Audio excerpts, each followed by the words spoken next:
ও আমার গুনাহগার গোলামেরা কই, শয়তানের ধোকায় পড়ে গুনাহ করেছো, আমি আল্লাহ ক্ষমার দরজা খুইলা ডাকতেছি। আলা মিন মুস্তাগফিরিন ফাগফির আলাহ, আলা মিন মুস্তারজিকিন ফারজুকা। ও গুনাহগারেরা, গভীর রাত, এখন সব অন্ধকার, অন্ধকারে কেউ কাউকে দেখে না, উঠো ও বান্দা। এখন গাছের পাখিরা পর্যন্ত ঘুমায়, ঘরের মানুষেরাও ঘুমায়, নদীর মাছগুলো ঘুমায়, দোকানগুলো বন্ধ, কোলাহল নাই, নীরবে তুমি একা একা একটু উঠো, ওইটা সুন্দর করে আস্তে করে ওযু বানাও।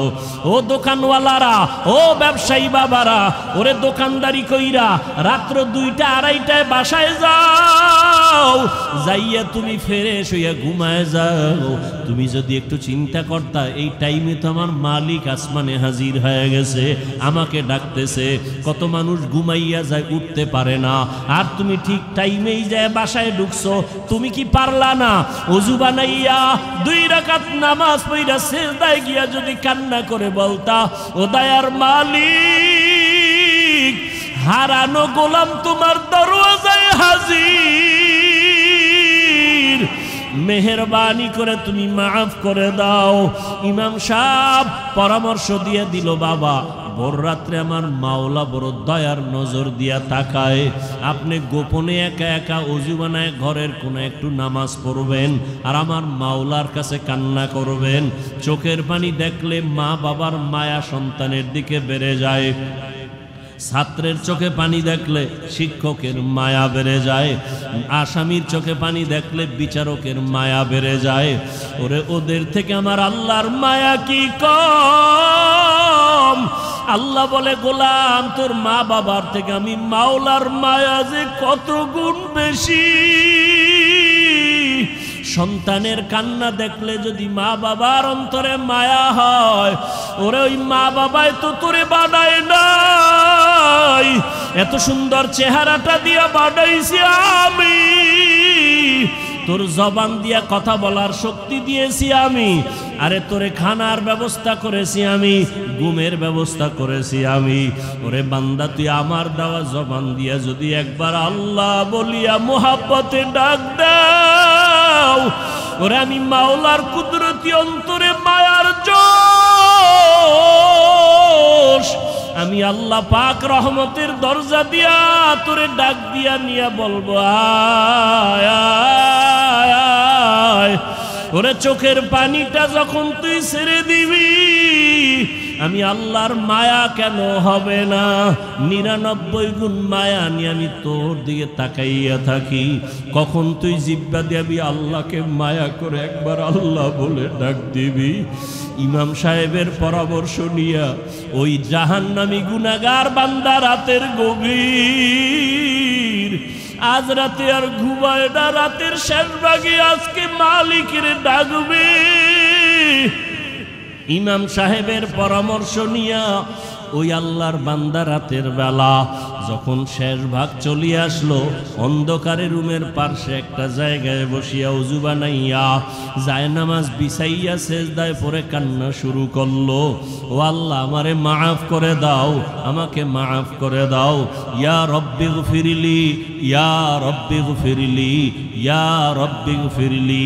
এমন কান্না, এমন কান্না, ঘরের বাচ্চারা পর্যন্ত এক পর্যায়ে আওয়াজ বাড়তে বাড়তে সজাগ হয়ে গেছে। স্ত্রী ডাক দিয়ে কয়, ও স্বামী আমার, তুমি জীবনভর এত অন্যায় করছো, এখন কান্না করতেছো কেন? বলে আল্লাহর কাছে ক্ষমা চাই। হঠাৎ করে গাইবি একটা আওয়াজ, এরে বান্দা তুই যতই কাঁদো তোর ক্ষমা নাই, ক্ষমা নাই, ক্ষমা নাই। ওরে তুই কান্না করে কি লাভ? এত বড় বড় অন্যায় তুই করছো। আওয়াজটা স্ত্রী পর্যন্ত কানে শুনছে। এবার আল্লাহর বান্দা কান্না বন্ধ করে না, আরো জোরে জোরে ফোফায় ফোফায় কান্না করে, আরো জোর লাগায় কাঁদে, আর বলে, ও দয়ার মালিক, গুনার কারণে ফিরাইয়া দিও না, ওরে আমার মতো গুনাহগার কেউ নাই, শয়তানের ধোকায় পড়ে গুনাহ করলাম, গুনার কারণে আমার হাত না পাক, আমার চোখ না পাক, আমার জিহ্বা না পাক, আমার অন্তর না পাক, আমার মতো জাহান্নামী কেউ নাই। মানুষ আমারে ভালো বলে, আসলে আমি তো বড় খারাপ মানুষ। আমার জবানটা গুনার কারণে না পাক, আমার চোখ দুইটা গুনার কারণে না পাক। স্ত্রী ডাক দিয়া বলে, তুমি গাইবি আওয়াজ শুনো নাই, তোমার ক্ষমা নাই, তুমি আবার কান্না করো কেন? আল্লাহর বান্দা বলে, বিবি বলো এই কান্নার দরজা বাদ দিয়া অন্য কোনো দরওয়াজা আছে নাকি, বলো সেখানে গিয়া কান্না করব। স্ত্রী বলে, আর কোনো দরওয়াজা নাই।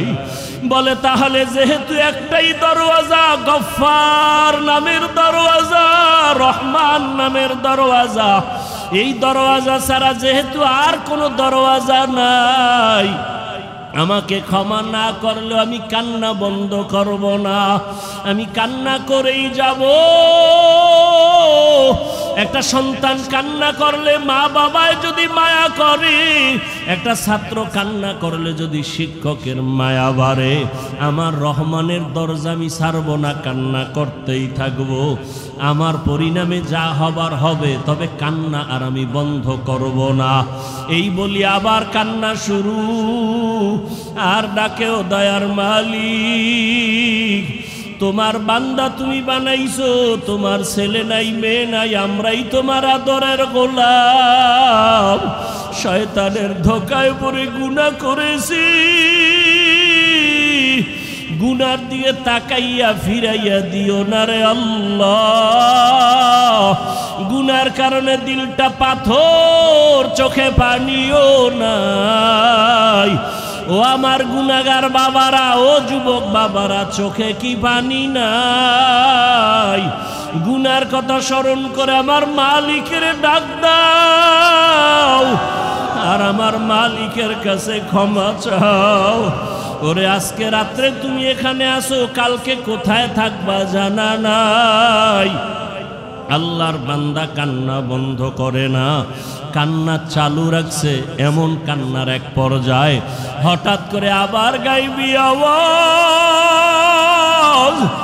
আল্লাহর পক্ষ থেকে আওয়াজ আসতেছে, ও বান্দার কাঁদিস না, তোর জীবনের গুনাহ মাফ, ওরে তোকে মাফ করে দেওয়া হয়েছে, আর কাঁদিস না। বান্দা আবার কান্না শুরু করলো, বলে এতক্ষণ কান্না করেছি ভয়ে, আযাবের ভয়, এখন কাঁদি আমার মালিকের মুহাব্বত। যত কান্না করব তত মালিকের মায়া বেড়ে যাবে, আমার মাওলা আমার দিকে মায়ার নজরে তাকাইবেন। এই জন্য আমি বেশি বেশি কান্না করতেছি। ও আল্লাহর বান্দারা, দুনিয়ার রং তামাশায় পড়িয়া তো গুনাহ কম করো নাই। মনে চাইছে দাড়ি কাটবা, কেটে ফেলেছো, কেউ বাধা দিছে মানো নাই। মনে চাইছে নামাজ পড়বা না, কেউ বুঝাইছে নামাজ পড়ো নাই। মনে চাইছে সারা রাত মোবাইলে গুনাহ করবা, কারো বাধা মানো নাই। মনে চাইছে পার্কে ঘুরবা, পার্কে দৌড়াইছো, কারো বাধা মানো নাই। আরে কয়দিন এইভাবে চলবা, আজরাইলের হাতে কি ধরা পড়বা না? ওরে ঘুমের মধ্যেও তো কত মানুষ মরিয়া যায়, পানির তপ ভেতরে কত মানুষ ডুবিয়া যায়, গাড়ির নিচে পড়িয়া কত মানুষ মরিয়া যায়। ওরে কয়েকদিন আগে বিমানে আগুন লাগিয়া কত প্রাণ চলিয়া গেল। ও আল্লাহর বান্দা, ঘুমের ঘরে কত অসুস্থ হঠাৎ মানুষ, ভালো মানুষ অসুস্থ হইয়া মরিয়া যায়। এখনো কি গুনাহ ছাড়বা না? তওবা করো, অন্তরটাকে দিয়ে আমার মালিকের ডাক দাও মনে মনে, আর বলো, হে আল্লাহ, মজলিসের মধ্যে আমার মতো গুনাহগার বোধ হয় কেউ নাই। আমার গুনার খবর আমার মা জানে না, ভাই জানে না, স্ত্রী জানে না, সন্তানেরা জানে না। ও আল্লাহ, কত গুনাহ করেছি, আজকে থেকে তওবা করতেছি, আর গুনাহ করব না। দুনিয়ার সূর্যের গরম সইতে পারি না, বেতের বাড়ি সইতে পারি না, মশার কামড় সহ্য করতে পারি না। গুনাহ নিয়ে কবরে গেলে জাহান্নামের গরম কেমন করে সহ্য করব? হাসরের ময়দানের গরম কেমন করে সহ্য করব? সাপের কামড় কেমন করে সহ্য করব? ও আল্লাহ তওবা করতেছি, আর নামাজ ছাড়বো না, আর দাড়ি কাটবো না, আর বেপরদায় চলবো না। মা বাবার দোয়া নিয়া, শিক্ষকের দোয়া নিয়া, উলামায়ে আহলে হকের পরামর্শ নিয়া নবীজির আদর্শ মেনে চলবো। আল্লাহ আমাদের খাঁটি তওবাওয়ালা জীবন দান করেন। আলহামদুলিল্লাহিল্লাযী জাআলাশ শামসা ওয়াল কমারা বিহিসবান ওয়ান নাজমা ওয়াশ শাজারা ইয়াসজুদান وفضل زمانا على زمان كما فضل مكانا على مكان وإنسانا على إنسان ونشهد أن لا إله إلا الله وحده لا شريك له لا ضد له ولا ند له ولا مثل له ونشهد أن سيدنا ومولانا محمدا عبده ورسوله اللهم صل على محمد النبي الأمي وعلى آله وسلم تسليما وبعد فأعوذ بالله من الشيطان الرجيم بسم الله الرحمن الرحيم يا أيها الذين آمنوا اتقوا الله ولتنظر نفس ما قدمت لغد واتقوا الله إن الله خبير بما تعملون وقال رسول الله صلى الله عليه وآله وسلم الدنيا سجن المؤمن وجنة الكافر صدق الله مولانا العظيم وصدق رسوله النبي الأمي الكريم ونحن على ذلك من الشاهدين والشاكرين والذاكرين والحمد لله رب العالمين سبحانك لا علم لنا إلا ما علمتنا إنك أنت العليم الحكيم رب اشرح لي صدري ويسر لي أمري واحلل عقدة من لساني يفقه قولي حقیقت کھل جائے گی بوقت امتحان تیرے حقیقت کھل جائے گی بوقت امتحان تیرے کہ سستی میں یا محنت میں گزاری زندگی تو نے کہ سستی میں یا محنت میں گزاری زندگی تو نے محمد نے آ کر کفر کو مٹایا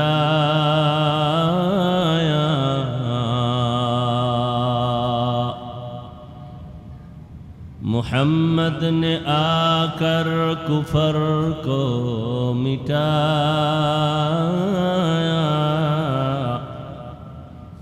کفر کو مٹا کر صداقت بتایا کفر کو مٹا کر صداقت بتایا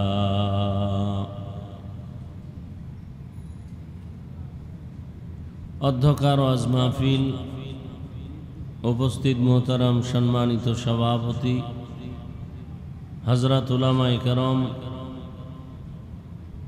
এলাকার বিভিন্ন স্থান থেকে আগত আল্লাহ পাকের আশিকিন, জাকিরিন, শাকিরিন, মুহিব্বিন, মুরব্বিয়ান এজাম, কলিজার টুকরা আমার সমবয়সী যুবক বন্ধুগণ, স্নেহের ছোট ভাই, পর্দার আড়ালে মাইকের আওয়াজ শ্রবণরতা মা বোনেরা, আল্লাহ পাকের দরবারে শুকর যে আল্লাহ পাক আমাদেরকে সুস্থ রেখেছেন, আলহামদুলিল্লাহ। দরুদ ও সালাম সৈয়দুল মুরসালিন, রহমাতুল লিল আলামিন, শফিউল মুজনিবিন, খাতামুন নবিয়্যিন, সৈয়দুস সাকালাইন, ইমামুল মুরসালিন, হযরত মুহাম্মদুর রাসূলুল্লাহ সাল্লাল্লাহু আলাইহি ওয়া আলিহি ওয়াসাল্লামের উপর সর্বোপরি শুকর যাদের অক্লান্ত পরিশ্রমের মাধ্যমে আজ সুন্দর আয়োজন, সময়, পরামর্শ, অর্থ দিয়ে দোয়া করে এই সুন্দর আয়োজনকে যারা সফলতার জন্য চেষ্টা করেছেন, প্রতিকূল আবহাওয়ার মধ্যেও আপনারাও আসছেন,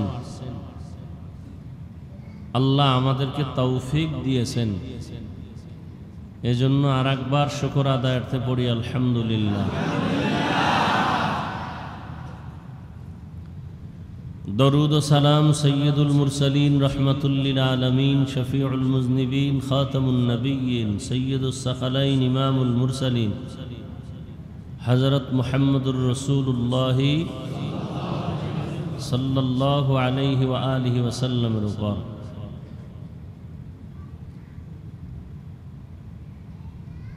মসজিদের বাহিরে বয়ান করা পরিবেশ একটা, ভেতরে কথা বলার পরিবেশ আর একটা। কারণ পৃথিবীর মধ্যে শ্রেষ্ঠ স্থান কি? মসজিদ। এটা এত বড় দামি যে মসজিদে ঢোকার পরে মানুষ দুনিয়াবি কথা বলা নিষেধ, অর্থাৎ এখানে ঢোকার পরে দুনিয়ার সাথে কোনো সম্পর্ক থাকবে না।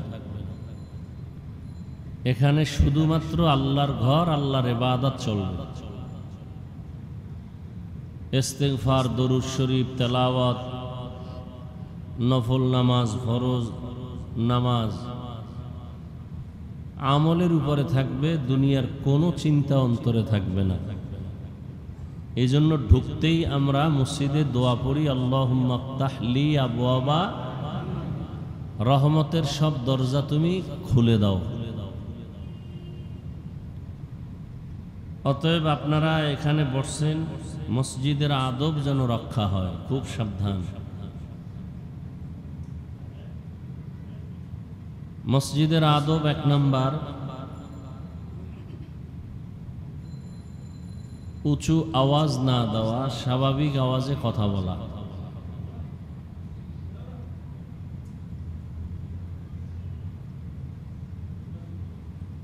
এবং এখানে ঢুকার পরে আমরা আল্লাহর ঘরে আসি, অন্য জায়গার থেকে এই জায়গাটা বড় দামি। আর আজকে যে মজলিসটা এখানে হচ্ছে এটা বড় আরো দামি।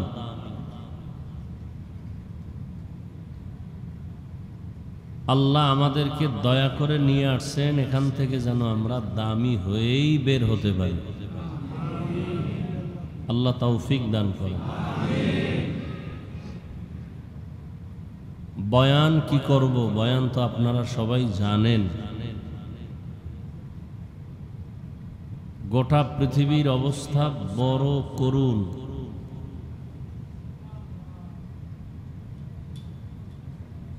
মানবতা নাই বললেই চলে।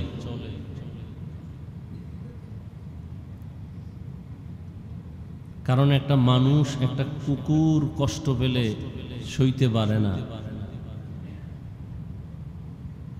কিন্তু সেই মানুষগুলো এখন পাগলের মতো হয়ে আছে মানুষকে খাওয়ার জন্য, মারার জন্য।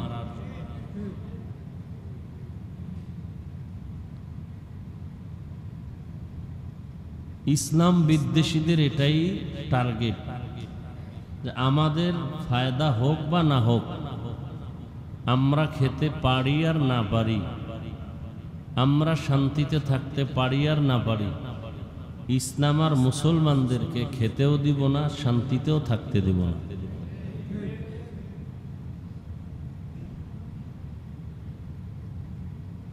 এখন মুসলমানদেরকে শান্তিতেও থাকতে দিবে না, খেতে দিবে না, এটার জন্য পলিসি কি? প্রথম পলিসি, মুসলমানদের মাঝে ডিভাইডেড তৈরি করো, দলে দলে ভাগ করো, এক ভাইকে আর এক ভাইয়ের বিরুদ্ধে লাগায় দাও, এক হুজুরকে আর এক হুজুরের বিরুদ্ধে লাগাও, এক ইমামকে আর এক ইমামের বিরুদ্ধে লাগায় দাও, এক পীরকে আর এক পীরের বিরুদ্ধে লাগায় দাও। তো মুসলমানরা নিজেদের মধ্যে দ্বন্দ্ব করবে, কলহ দ্বন্দ্ব। আমরা শান্তিতে থাকতে পারলাম কি না পারলাম এটা পরের কথা, মুসলমান যেন শান্তিতে থাকতে পারে না, এই টার্গেট নিয়ে সব বিধর্মী এক প্ল্যাটফর্মে কাজ করতেছে। আমাদের দেশেও এই দ্বন্দ্ব, এই ডিভাইড চলতেছে, দূরত্ব। এক হুজুরের বয়ান একভাবে চলতেছে, এটার বিরুদ্ধে আর একজনে বয়ান করতেছে, একে অপরের বিরুদ্ধে আমরা লেগেই আছি। কে টুপি কোন লাইনের পড়লো এ নিয়ে দ্বন্দ্ব। টুপি কার সুন্নত এটা নিয়ে দ্বন্দ্ব কেন? যে টুপি পরে না তার সাথে দ্বন্দ্ব নাই, যে পরে তার সাথে দ্বন্দ্ব। চিন্তা করতে পারেন।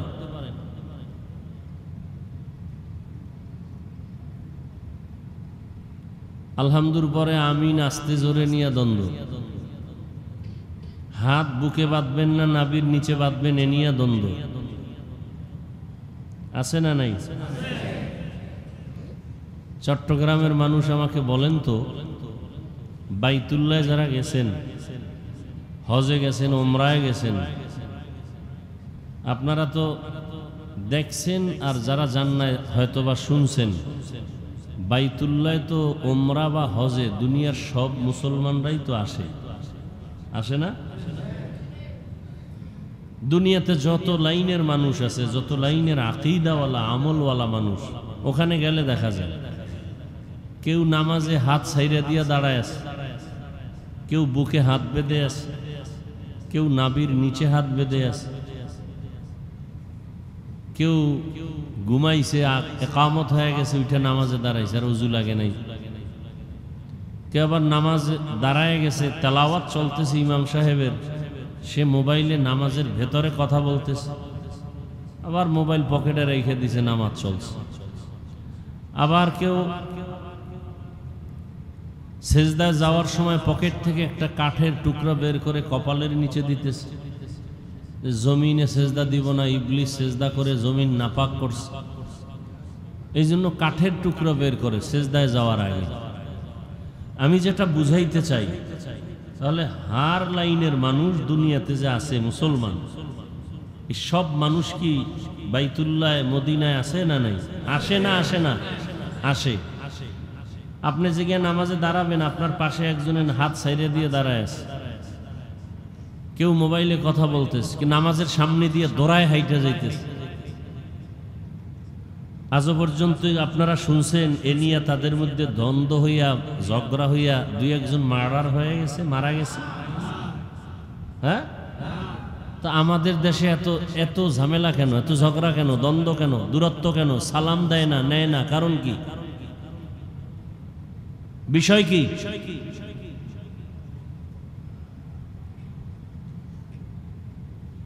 ওখানে দুনিয়ার সব লাইনের মানুষ যার যার হালাতে চলতেছে। কে হাত ছাইড়ে দিল কোনো খবর নেই, কে বুকে বাঁধলো চিন্তা নেই, কে নাভিতে বাঁধলো টেনশন নেই, দ্বন্দ্ব নাই, হাসি মুখে সালাম কালাম চলতেছে, কেউ কারো উপরে হিংসার নজরও দেয় না। আমার দেশে কি বদনজর লাগলো, কি অভিশাপ যে মসজিদের ভিতরে দ্বন্দ্ব, বাহিরে দ্বন্দ্ব, নামাজে দ্বন্দ্ব, প্রত্যেকটা আমলের লাইনে দ্বন্দ্ব, দূরত্ব, ডিভাইড, দলে দলে দলে দলে মানুষ বিভক্ত হয়ে যাইতেছে। কারণ কি? এটা ইহুদিদের, বিধর্মীদের এক সুদূর প্রসারী ষড়যন্ত্রের এক প্রতিফলন। ওরা চায় আমাদেরকে আলাদা আলাদা করে দিবে। দিয়া কি করবে? ইরাকের ধরো, সাদ্দাম শেষ, ইরাক শেষ। কি অজুহাত? যে অজুহাত দিল সে অজুহাত যারা দিছে তাদের মধ্যে অভাব নেই। কুয়েতকে ধরো, এভাবে একটা একটা মুসলমানকে ধৈর্য ধৈর্য শেষ করতেছে। আর এক মুসলমান দাঁড়ায় না, কারণ এদের মধ্যে আগের থেকেই দ্বন্দ্ব লাগায় রাখছে। আমাদের দেশের হালাত এমনই চলতেছে।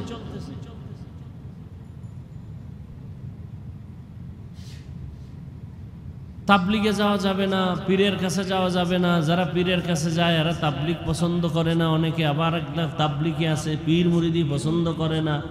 আবার একদল এই লাইনে থাইকা জিহাদ পছন্দ করে না। আবার কেউ জিহাদের ময়দানে দৌড়াইয়া অন্য লাইন পছন্দ করে না। মানে এক মহা সমুদ্রের ভেজালের বেড়াজালে আমরা আবদ্ধ হয়ে আছি।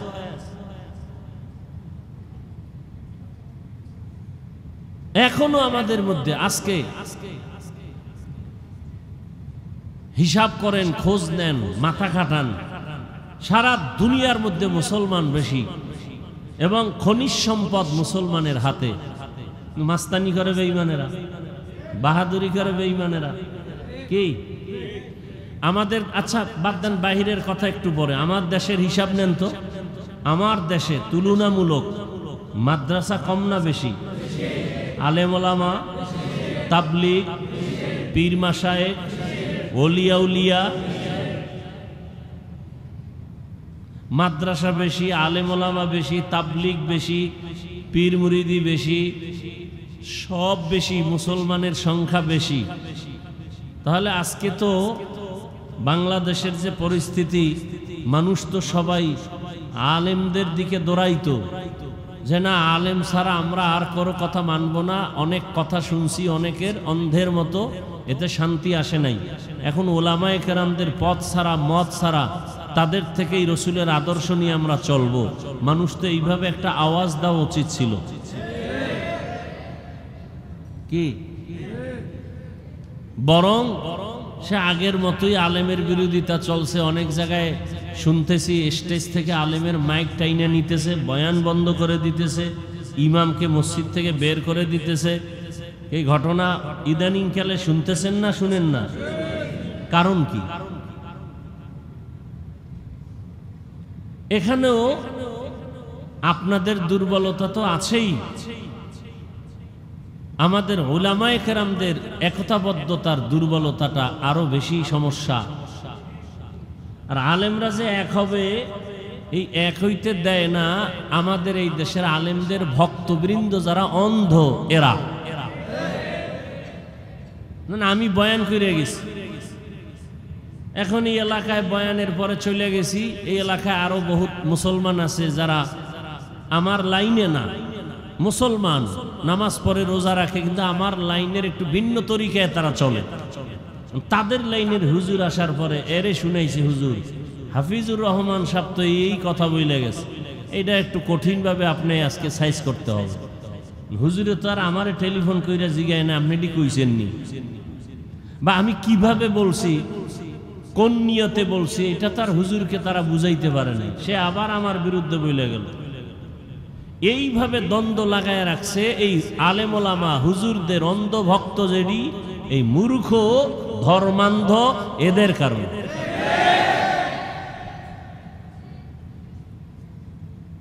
আবার আমি হুজুর চিন্তা করি, যদি আপনাকে কথা না শুনি তা তো আমার গাড়ি ভাড়াও দিবেন না, তাতে আপনাদের কথাও আমার শোনা লাগে। আর না হয় নিজে জঙ্গলে গিয়া কাঠ কাইটা বাজারে বিক্রি করে সংসার চালাবো আর স্বাধীনভাবে কথা বলবো। মরণ থাকলে মরণ হবে। এত কিছুর পরেও এ জাতির বিবেক কখন ঠিক হবে?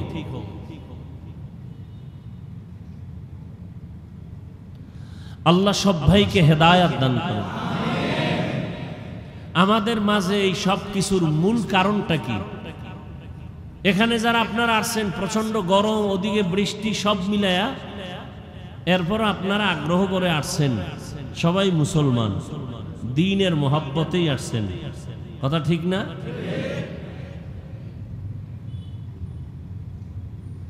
আসার পরে দ্বীনের মহব্বত নিয়ে আসলেন, আমরা মুসলমান, নবীর আশেক, আপনিও মুসলমান, আমিও মুসলমান, আপনার আল্লাহ আমার আল্লাহ দুইজন না একজন?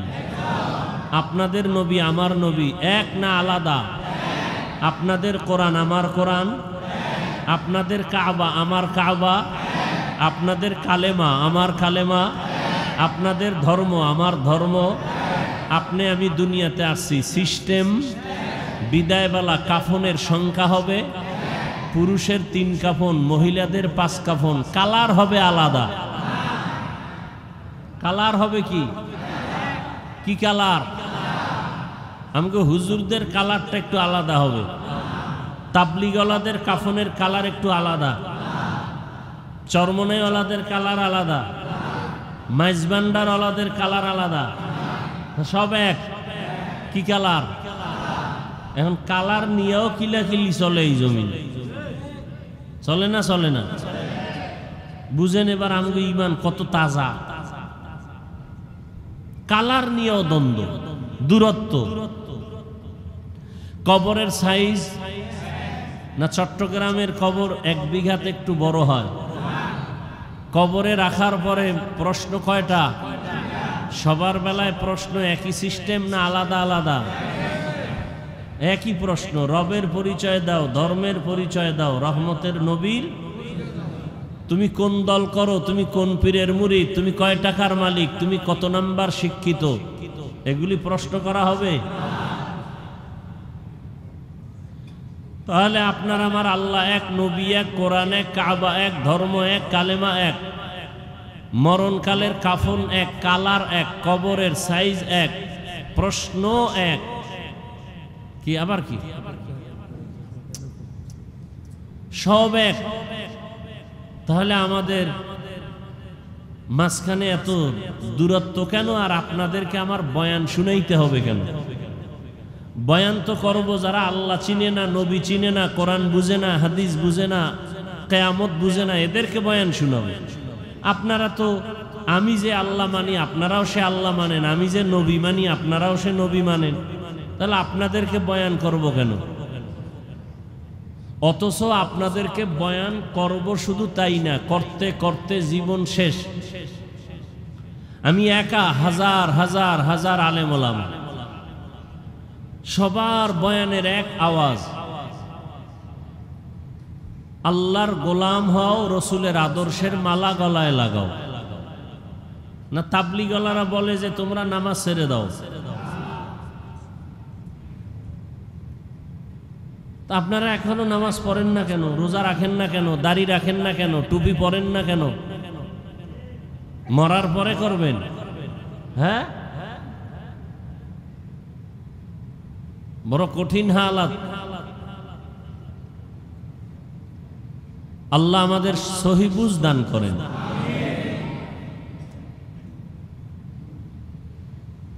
হ্যাঁ, এই সব কিছু আমরা জানি। নামাজ পড়া ফরজ কয় ওয়াক্ত? এই কত ওয়াক্ত নামাজ? সপ্তাহে একদিন, তাহলে প্রতিদিন। মাঝে মাঝে নামাজ ছেড়ে দেওয়ার সুযোগ আছে তো? কি নামাজ ছাড়া যাবে? তা পড়েন না কেন? সবই আপনারা বলতেছেন, আবার আপনারাই নামাজ পড়েন না। এখানে বহু আল্লাহর বান্দা আছে, আজকে ফজর পড়েন নাই, জোহর পড়েন নাই, আসর পড়েন নাই, মাগরিব পড়েন নাই, এশা পড়েন নাই। ফজর পড়বেন কিনা তারও কোনো নিশ্চয়তা নাই, অথচ দাবি করেন আশেকে রসুল, দাবি করেন খাজা মঈনুদ্দিন চিশতি আজমিরির ভক্ত, শাহ আমানতের ভক্ত, শাহ মখদুমের ভক্ত, শাহ জালাল রহমতুল্লাহ আলাইহের ভক্ত, বাইজিদ বুস্তামির ভক্ত। যারা এই সমস্ত আল্লাহওয়ালাদের ভক্ত দাবি করে, নামাজ পড়ে না।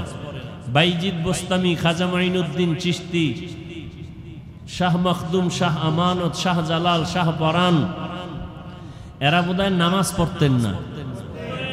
কি জানেননি? এরা নামাজ পড়তেন, রোজা রাখতেন, দাড়ি রাখতেন না, রাখতেন, পর্দা করতেন না, কি সত্য কথা বলেন? পড়তেন। তাহলে আপনারা করেন না কেন? তাহলে বোঝা গেল আপনারা আসল ভক্ত না, আপনারা ভক্ত নামের ধোঁকাবাজ। বরং আসল ভক্ত তারা যারা শাহজালাল রহমতুল্লাহ আলাইহির মোহাব্বত নিয়ে আল্লাহকে মানে, নবী মানে, নামাজ পড়ে, পর্দা করে, হালাল খায়, এরা আসল ভক্ত। শাহজালাল রহমতুল্লাহ আলাইহি আল্লাহর মোহাব্বতে জীবনে বিবাহ করেন নাই। জীবনে কি করেন নাই? খাজা মঈনুদ্দিন চিশতি আজমিরির ইতিহাস জানেন? এই চট্টগ্রামে খাজা মঈনুদ্দিন চিশতি আজমিরির সব ভক্ত এক জায়গায় কইরা যদি জিগাই তার পীরের নাম কি, খাজা মঈনুদ্দিন চিশতি আজমিরির দৌরত্ব কত?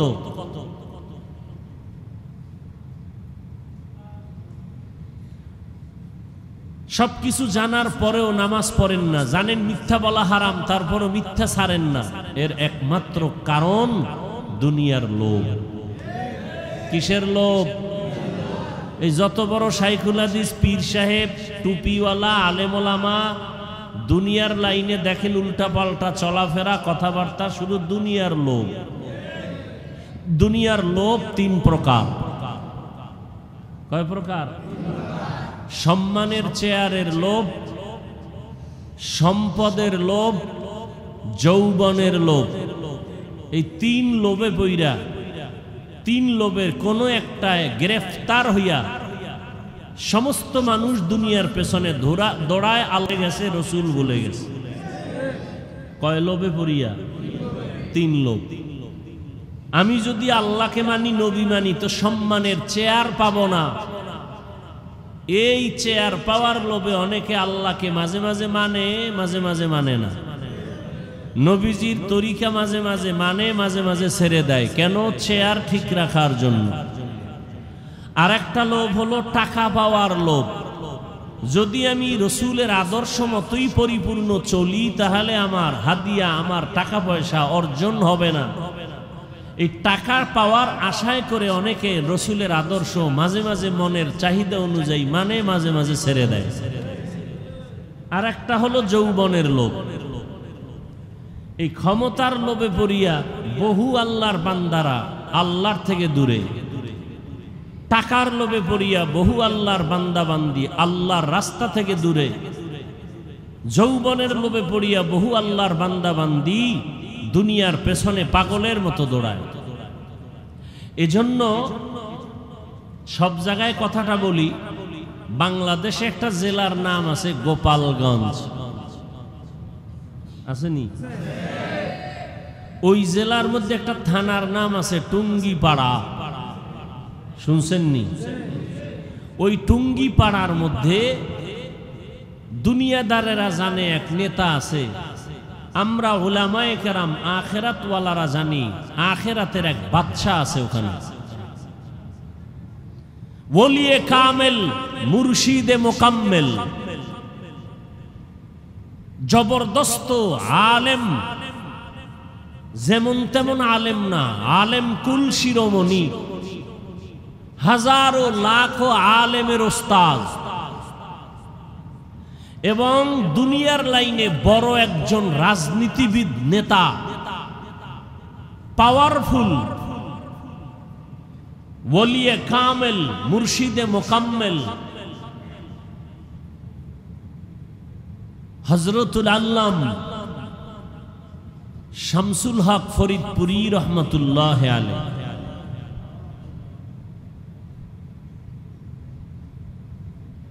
ঢাকাতে বড় কাটারা মাদ্রাসা, বিশাল বড় মাদ্রাসা, কামরাঙ্গীরচর মাদ্রাসা, লালবাগ মাদ্রাসা, ফরিদাবাদ মাদ্রাসা, সব তার হাতে গড়া। পাকিস্তান পিরিয়ডে ইংলিশের উপরে ডক্টরেট ডিগ্রি নেওয়া সেই শামসুল হক ফরিদপুরি রহমতুল্লাহ আলাইহি বাগের বাচ্চা ছিলেন, সুন্নতের উপর এতটা মজবুত ছিলেন, দুনিয়ার কোনো দুনিয়াদারকে পরোয়া করতেন না। ওই সময় রাজনীতির কোন এক গোলটেবিল বৈঠকে আইয়ুব খানের পক্ষ থেকে একটা মিটিং ডাকা হয়েছিল। কোন এক পর্যায়ে তাকে কিছু নরম কিছু স্বার্থের কথা বলা হয়েছিল। শামসুল হক ফরিদপুরি তখন বলেছিলেন যে আইয়ুব খানের গোলামেরা টাকা দিয়া গরু কিনা যায়, শামসুল হক রে কিনা যায় না। তিনি বয়ানের এক পর্যায়ে অনেকগুলো কিতাব লিখেছেন। তিনি একটা বয়ানের মধ্যে বলে গেছেন, পৃথিবীতে যত মানুষ দেখো সব পাগল। সবাই কি? এমন একজন মানুষ নাই যে পাগল না। ডাক্তার পাগল, ইঞ্জিনিয়ার পাগল, প্রফেসর পাগল, হুজুর পাগল, রিক্সা ড্রাইভার পাগল, ক্ষমতায় যারা আছে পাগল, যারা নাই এরাও পাগল। এক কথায় দুনিয়াতে পাগল ছাড়া কোনো মানুষ। কেউ নারীর পাগল, কেউ গাড়ির পাগল, কেউ ক্ষমতার পাগল, কেউ টাকার পাগল। কি আছে না নাই? দিন রাত নাই পাগলের মতো দৌড়াচ্ছে। বিদেশ যায়, মা মারা গেছে বাদ দাও, বাপ মারা গেছে বাদ দাও, বিদেশের চাকরি ছাড়া যাবে না। কিসের পাগল? টাকার পাগল, ক্ষমতার পাগল। নামাজে দাঁড়াইয়াও ক্ষমতা, ঘুমের মধ্যে ক্ষমতা, ঘুমের থেকে উঠার পরে ক্ষমতা। যারা যেই জিনিসের পাগল তারা 24 ঘন্টা সেই জিনিস নিয়ে জিকির করে আর ফিকির করে। যে নারীর পাগল তার 24 ঘন্টা জিকির আর ফিকির। বলেন না কেন? যারা গাড়ির পাগল তারা 24 ঘন্টা জিকির আর ফিকির। যারা বাড়ির পাগল 24 ঘন্টা জিকির আর ফিকির। ঢাকাতে বাড়ি আছে এরপরও জিকির ফিকির। চট্টগ্রামে বাড়ি দরকার, আবার জিকির। কানাডায় করব, সিঙ্গাপুরে করব, কক্সবাজারে বাড়ি করব। এর কি কিসের পাগল?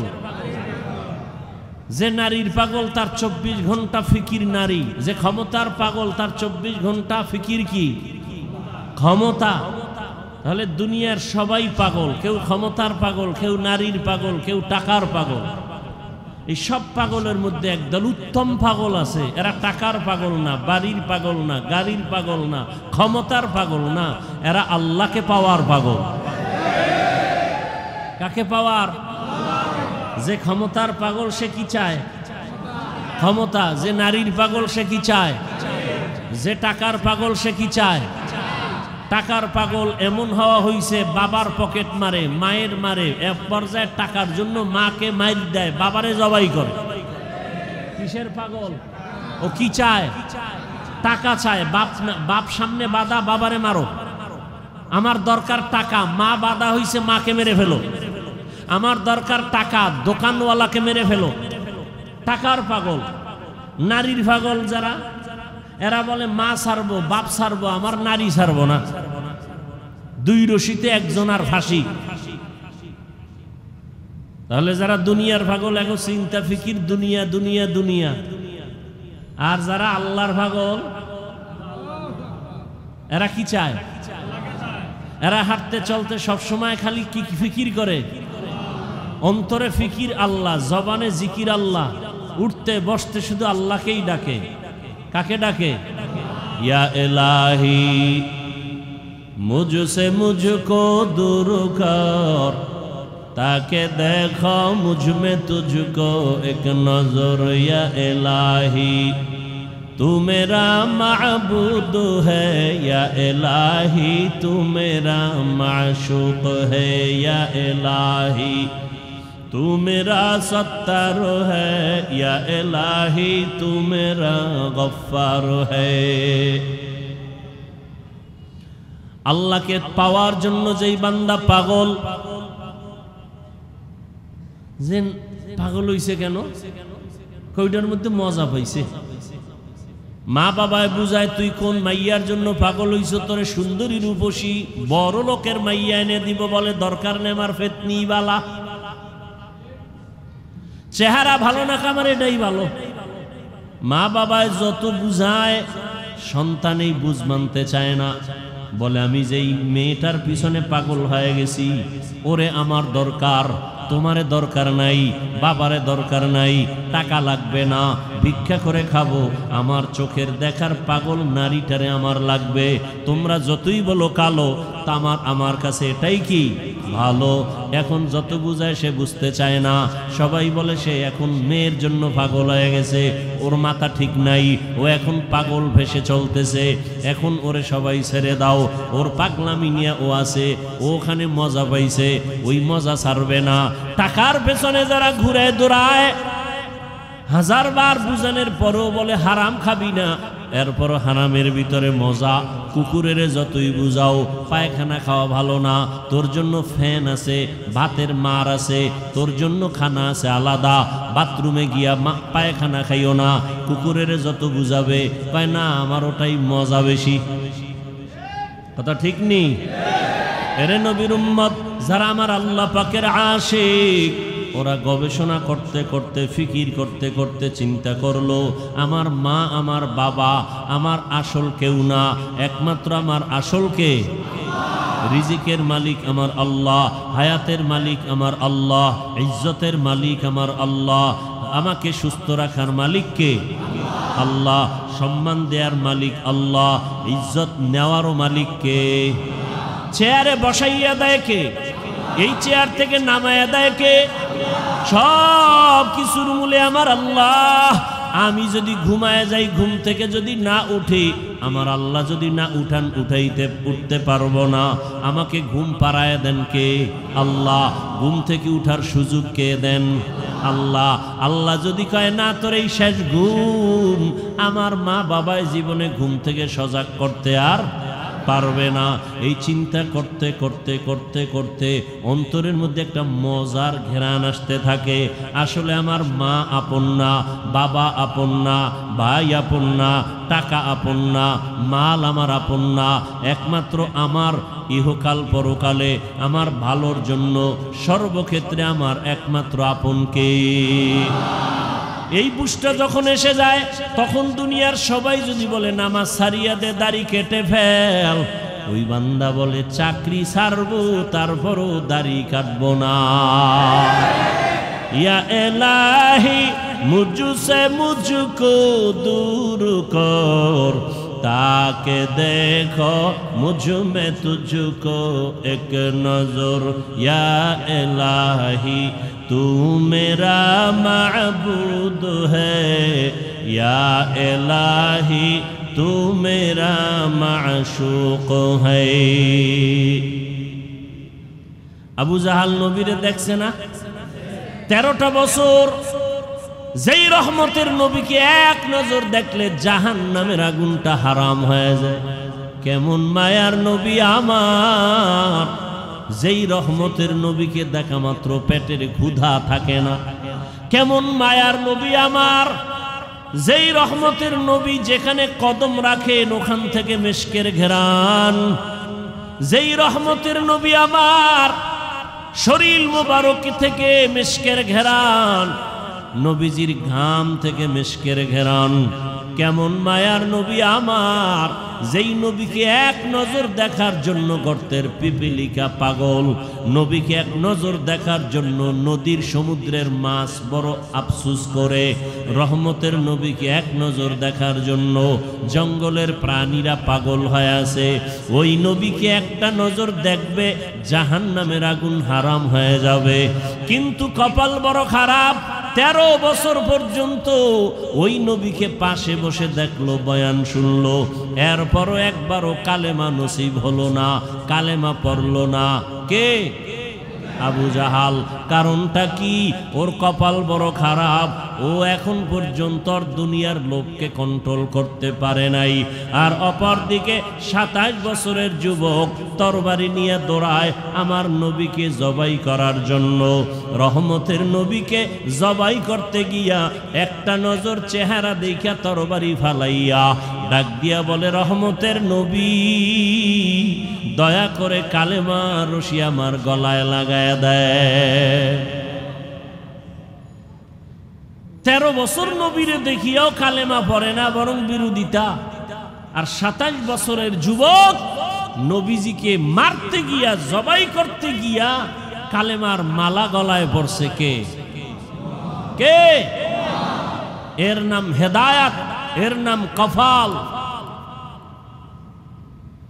এরে আল্লাহর বান্দারা, দুনিয়াতে কে পাঠাইছেন আমাদের? আমরা জোর করে আসতে পারছি? হ্যাঁ, আমরা জোর করে কেউ আসতে পারি নাই। দয়া করে আল্লাহ আমাদের পাঠাইছেন। আল্লাহ যদি না পাঠাইতেন আসার কোনো সুযোগ ছিল না। আল্লাহ দয়া করে পাঠাইছেন। কেন? বলে আমার ইবাদত করার জন্য। তোমার কাজ একটা, শুধু আমার ইবাদত। তবে ইবাদতটা দুনিয়ার মধ্যে থাকিয়া করবা, জঙ্গলে গিয়া না। সংসারও করবা, ব্যবসা করবা, চাকরি করবা, এর মাঝে দিয়া জবান দিয়া আমার আল্লাহরে ডাকবা। নামাজের সময় নামাজও পড়বা, মা বাবার হকও আদায় করবা, স্ত্রীর হকও আদায় করবা, সন্তানের হকও আদায় করবা, প্রতিবেশীর হক আদায় করবা, ভাইয়ের হক আদায় করবা, বোনের হক আদায় করবা, তোমার বাবার হক আদায় করবা, মুরব্বির হক আদায় করবা। এর মধ্য দিয়া তুমি আমার হকও আদায় করবা। সব ঠিক রাইখা যখন তুমি আমি আল্লাহকে আল্লাহ বলে ডাক দিবা, তোমার ওজনটা অনেক বেড়ে যাবে। আমি আল্লাহ দুনিয়ায় পাঠাইলাম, দুনিয়ার কাজের মাঝখান দিয়া আল্লাহর ইবাদত করবা, এই কাজের জন্য আমি পাঠাইলাম। দুনিয়া ছাড়া এ ইবাদত আর আলাদা জায়গায় করা যাবে না। দুনিয়াতেই দিলাম আমি ইবাদত করার জন্য। এখন ইবাদতটা করা মাত্র তুমি চলে আসো। তোমার থাকার জায়গা দুনিয়া না, তোমার ঘুমানোর জায়গা দুনিয়া না, আরামের জায়গা দুনিয়া না। আমি আল্লাহ তোমার চির শান্তির জন্য আরামের ঘর বানায় রাখছি জান্নাত। বেহেশত আযাকে আযারে নবাসত, কাছে রাবা কাছে কারে নবাসত। আল্লাহ সতর্ক বাণী দিয়ে বললেন, ইয়া আইয়ুহাল্লাযীনা আমানুত্তাকুল্লাহ, ও মুমিন আমি আল্লাহকে ভয় কর। ওয়ালতানজুর নাফসুম মা কদ্দামাত লিগাদিন ওয়াত্তাকুল্লাহ। সামনে তোমার একটা জীবন আছে, ওই জীবন তোমার আসল জীবন। দুনিয়ার জীবনের তোমার কোনো মূল্য নাই, 1 ঘন্টার গ্যারান্টি নাই, 1 সেকেন্ডের কোনো ভরসা নাই। ওরে আল্লাহর বান্দা, তোমার আসল জীবন হলো চক্ষু বন্ধ হওয়ার পরের জীবন। ওই জীবনটা তোমার আসল জীবন। ওই জীবন তোমার অনন্তকালের জন্য। সম্বল সঞ্চয় করছো কিনা ভালো করে নজর নাও। ওয়াত্তাকুল্লাহ, আমি আল্লাহকে ভয় করো। বারবার আল্লাহ ভয় করার কথা কেন বলেন? আল্লাহকে ভয় না করলে মানুষ অন্যায় থেকে দূরে থাকবে না। সন্তান মা বাবারে যদি ভয় না করে, ওই সন্তান মা বাবার সামনে অন্যায় থেকে ফিরবে না। ছাত্র যদি শিক্ষকের ভয় না করে, ওই ছাত্র অন্যায় থেকে ফিরবে না। বিচারকরে যদি আসামি ভয় না করে, ওই আসামি কখনো বিচারকের সামনে অন্যায় করার থেকে ফিরবে না।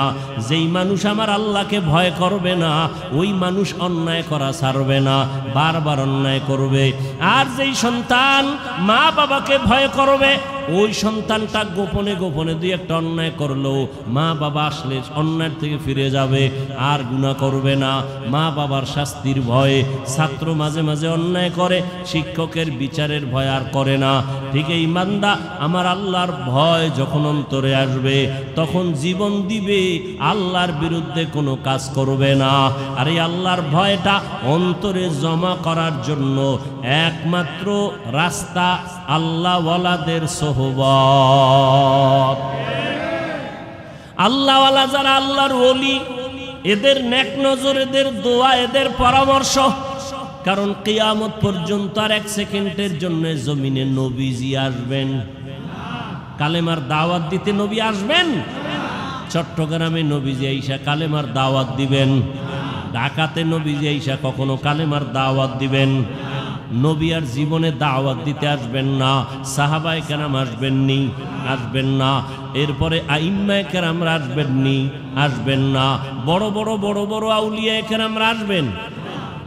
খাজা মঈনুদ্দিন আসবেন দাওয়াত দিতে, আর আসবেন না। কিয়ামত পর্যন্ত একমাত্র জান্নাতের পথ পাওয়ার ঠিকানা উলামায়ে আহলে হকের সোহবত। উলামায়ে আহলে হকের সোহবত। এই জন্য আল্লাহ বলেন বারবার আমাকে ভয় কর। আমাকে ভয় না করলে হাজারো বয়ান শুনবা, তোমার এই বয়ান অন্তরের মধ্যে যাবে না, কারণ তোমার অন্তরে আল্লাহর আযাবের কোনো ভয় নাই। ইন্নাল্লাহা খাবীরুম বিমা তা'মালুন, তুমি যা করো এই বিষয়ে অগ্রিম সবকিছু কে জানেন? আল্লাহকে ফাঁকি দেওয়া যাবে? ফাঁকি দেওয়া যাবে না। আল্লাহ বলে বান্দা আমাকে ভয় কর, গুনাহ থেকে দুনিয়ার মহাব্বত সারিয়া আখিরাতের লাইনে তুমি মজবুতি অর্জন করো, আখিরাতের বাজার ঠিক মতো করো। আখিরাতের বাজার হলো ইবাদত। আখিরাতের বাজার কি? ইবাদত মানে কি শুধু নামাজ? হাসি দিবেন ইবাদত, কান্না করবেন ইবাদত, মা বাবার সাথে কথা বলবেন ইবাদত, আপনি বিবাহ শাদী করবেন ইবাদত, চাকরি করবেন ইবাদত, ব্যবসা করবেন ইবাদত, লেখাপড়া করবেন ইবাদত, সব কিছু আল্লাহর মোহাব্বত নিয়ে করবেন, নবীর আদর্শ মেনে করবেন, ইবাদত হয়ে যাবে। বাথরুমে গিয়ে বসে থাকবেন, সেটাও আপনার ইবাদত হিসাবে পরিণত হবে যদি আল্লাহর মোহাব্বত রসুলের আদর্শ অনুযায়ী বাথরুম করেন। আল্লাহর মোহাব্বত আর কার আদর্শ? আর কারো আদর্শ মানা যাবে না, সব আদর্শ ভেজাল। নির্ভেজাল আদর্শ মদিনার রসুলের, দুনিয়ার সব আদর্শ নাপাক। সব আদর্শ একমাত্র পাক আদর্শ কি? রহমতের নবীর আদর্শই কি পাক। রহমতের নবীর আদর্শ গ্রহণ করার কারণে মক্কার চূড়ান্ত খারাপ মানুষ জান্নাতের অগ্রিম টিকিট হাতে নিয়েছেন, ঠিক না? কয়জন? কয়জন? রসুলের আদর্শের কারণে আল্লাহ জান্নাতের টিকিট তাদের হাতে দিয়েছেন। তারা মরিয়াও অমর, এখনো তাদের নাম যশ খ্যাতি, এত সুনাম। সমস্ত সাহাবায়ে কেরামদের নাম শুনিয়া মানুষের দিলের মধ্যে মায়া লাগে। এমন এমন ঘটনা বললে মানুষ চোখের পানি ধরে রাখতে পারে না, কান্না কান্না।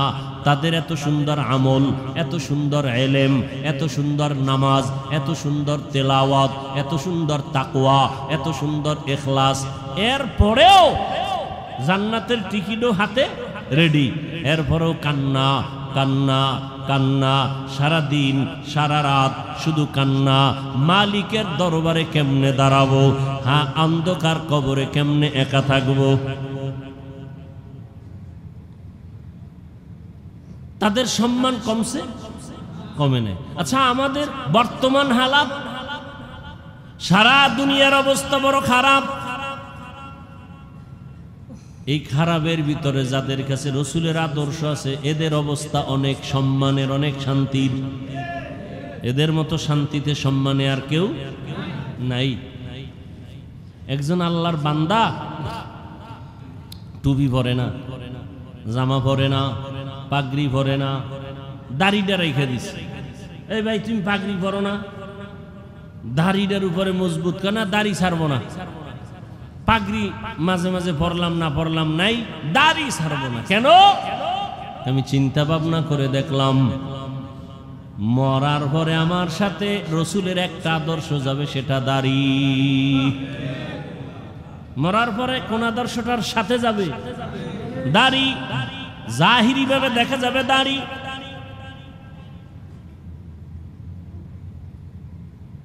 এটাই রসুলের আদর্শের প্রতীক।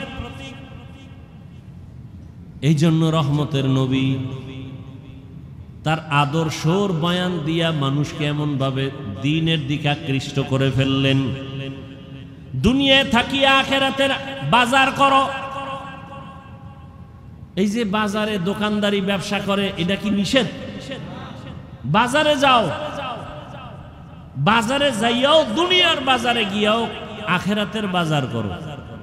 কেমনে? যখন তুমি দুনিয়ার বাজারে যাও জরুরত সারার জন্য, রাস্তার ডানে হাঁটো, নজর নিচের দিকে রাখো। তোমার দোকানে কাজ সাইরা তাড়াতাড়ি আবার বাসায় চলে যাও। বাজারে সব বেশি সময় কাটায়ও না, কারণ দুনিয়াতে যত খারাপ জায়গা আছে, নবীজি বলেন এর থেকে সব থেকে খারাপ জায়গা কি? বাজার।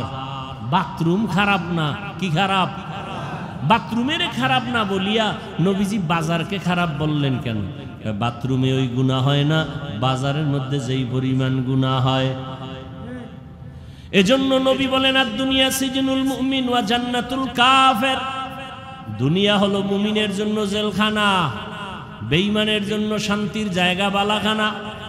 দুনিয়াতে যত শান্তি বেঈমানেরা করবে, পরকালে ওদের শান্তি নাই। আর মুমিনেরা যত কষ্ট দুনিয়ায় করবে, পরকালে ওদের কোনো কষ্ট নাই। তাহলে দুনিয়া মুমিনের জন্য জেলখানা মানে কি? অশান্তি। অতএব শান্তির দোয়া করার কোনো কায়দা নাই। তবে যদি আখেরাতের লাইনে চলে, আল্লাহ দুনিয়াতেও তাকে বোনাস শান্তি দিবেন। বোনাস কি দিবেন? আপনি টুপি মাথায় দেন না কেন? মাথা গরম হয়ে যায়, যেই গরম। আর আমারে যদি আপনি লাখ টাকা দিয়ে বলেন টুপি পরা যাবে না, আপনার গরম আছে, আমার গরম নাই কি? আসলে আল্লাহর প্রতি মহব্বতের পার্সেন্ট আপনার কম। একজন আল্লাহর বান্দা বলে আমি ফরজ আমল তো করবই, নফল আমি ছাড়ব না। আর একজনে বলে নফল লাগে না, নফল। আর একজনে কে ফরজ পর্ব তো পর্বই, নফলও ছাড়ব না। আর একজন মুমিন, সে আশিক রাসূল, বলে আমার নফল লাগে না। মোহাব্বতের পার্সেন্ট যেমন, ইবাদতের সীমানাও তেমন। মোহাব্বতের পার্সেন্ট, আপনার টুপি মাথায় দিতে গরম, আর একজনের মাথায় টুপি, এর উপরে আবার পাগড়ি। এর গরম কই? এর গরম যা কিছু আছে, এর অন্তরে আসল গরম ঢুকায় রাখছে। দুনিয়ার গরম কিছুই না। যদি আমি টুপি পাগড়ি ছাড়া চলি, হাসরের ময়দানের গরম তারও কঠিন। হাসরের ময়দানের গরম আরো কঠিন। এই গরম তো কোনো গরমই না। দিনের বেলা সূর্য, রাতের বেলা নাই, এর পরেও কেন এত গরম? সূর্য তো দিনে আসিল, রাত্রে আছে নাই, এরপরও কেন এত গরম? আর এই সূর্যটা বিজ্ঞানীরা বলে 9,30,00,000 মাইল উপরে। এই সূর্যের একটা মুখ নিচে দেওয়া, বাকি সব উপরে। আবার এই মুখটার তাপ ফেরেশতারা পানি দেয় ঠান্ডার জন্য, আবার ওই তাপটা ডাইরেক্ট জমিনে আসে না। সূর্যের নিচে একটা গ্যাসের পাতলা আবরণ আছে, ওইটা আটকাইয়া রাখে সূর্যের আলোটারে। এরপরে আস্তে করে বাকি তাপটা জমিনে ছাড়ে। জমিনে আসার পরে ওই তাপটাও বান্দার কষ্ট হবে। আল্লাহ তাআলা পোশাকের আয়োজন করে দিলেন। মাথার পোশাক চুল, শরীরের পোশাক লাগাও। সূর্যের পোশাক আলোটা ইসা তোমার যেন ডাইরেক্ট হিট করতে না পারে। জঙ্গলের প্রাণীর পোশাক হইল পশম, শরীরের উপরে পশম, এরপরে চামড়া আল্লাহ দিয়া রাখছেন। আবার এই পোশাকের মধ্যে রহমতের নবী সবুজটাও ব্যবহার করেছেন, কালো রং ব্যবহার করেছেন, সাদাটা বেশি ব্যবহার করেছেন। কেন? 1,500 বছর পরে বিজ্ঞানীরা গবেষণা করে বের করলো রহমতের নবী সবুজ কালারটাও ব্যবহার করেছেন, কালোটাও ব্যবহার করেছেন, সাদাটা বেশি ব্যবহার করলেন কেন? বিজ্ঞানীরা এটা গবেষণা করে বের করলো সাদা কালারটা শীতের মধ্যেও শরীরের সাথে অ্যাডজাস্ট হয় এবং গরমের মধ্যেও অ্যাডজাস্ট হয়, অন্য কালার হয় না। প্রচন্ড ঠান্ডা সাদা কালার কন্ট্রোল করে শরীরের সাথে ম্যাচিং করে দেয়। প্রচন্ড গরম সাদা কাপড় সাদা কালারে কনভার্ট করে শরীরের সাথে অ্যাডজাস্ট করে দেয়, শরীরের উপরে বেশি কোনো যেন আঘাত না করে। আরব দেশে যান, সৌদি আরবে আমি গেলাম, ওখানে দেখলাম আরে আমরা পাতলা জামা পরি, আর এরা মোটা মোটা সাদা জামা পরে, অনেক মোটা কাপড়ের জামা। গবেষণা তো ঠিকই, সাদা কাপড়ে প্রচন্ড গরমকে এই সাদা কালারটায় কন্ট্রোল করে ফেলে। ভাইরা আমার, সারা দুনিয়ার মানুষকে আল্লাহ পাঠাইছেন দুনিয়ার জায়গায় ইবাদত করার জন্য। তোমার কাজ ইবাদত। এবার তুমি খাবা কি সেই বিষয়ে চিন্তা কার? আল্লাহ কয় কি খাবি ওই চিন্তা পরে করো কেন? তোরে পাঠাবার আগেই তো এটা কমপ্লিট করে রাখছি। তুই এই চিন্তা করো কেন? এটা যদি করতি নাই না আগেই তো করে দিস। তুই দুনিয়াতে বাঁচবি কত ঘন্টা, কত লোকমা খানা তোর মুখে যাবে সব বরাদ্দ, কত ডোক পানি তুই পান করবি সব লেখা, কত ঘন্টা তুমি ঘুমাইবা তাও সিলেক্ট করে রাখছেন আমার আল্লাহ, সব তোমার রিজার্ভে আছে। তুমি একবেলা খাও নাই, ওটা তোমার জন্য রিজার্ভে নাই, তোমার একবেলা খানা হবে না, সব আল্লাহ রেডি করে দুনিয়ায় পাঠাইছেন। দুনিয়ার তোমার আলোর দরকার, আগে সূর্য বানাইছেন, তোমার চলার জায়গা দরকার, জমিন বানাইছেন, পানির দরকার, সমুদ্রের পানি, ওদিকে বৃষ্টির পানি, সব ব্যবস্থা করে দিয়ে আল্লাহ বলেন তোমার একটাই কাজ আমার ইবাদত। দুনিয়ার সব মানুষ 24 ঘন্টা ইবাদত করে। 24 ঘন্টা কি করে? আল্লাহ সূর্যটারে চাঁদকে ক্যালেন্ডার বানায় দিছেন, 24 ঘন্টা দুনিয়ার মানুষ নামাজে আছে। আমরা এখন পড়ি নামাজ, এর 5 মিনিট, এর আধা ঘন্টা পরে আর এক দেশে নামাজ শুরু, এর 1 ঘন্টা পরে আর এক জায়গায় নামাজ শুরু, আবার 3 ঘন্টা পরে সৌদি আরবে শুরু।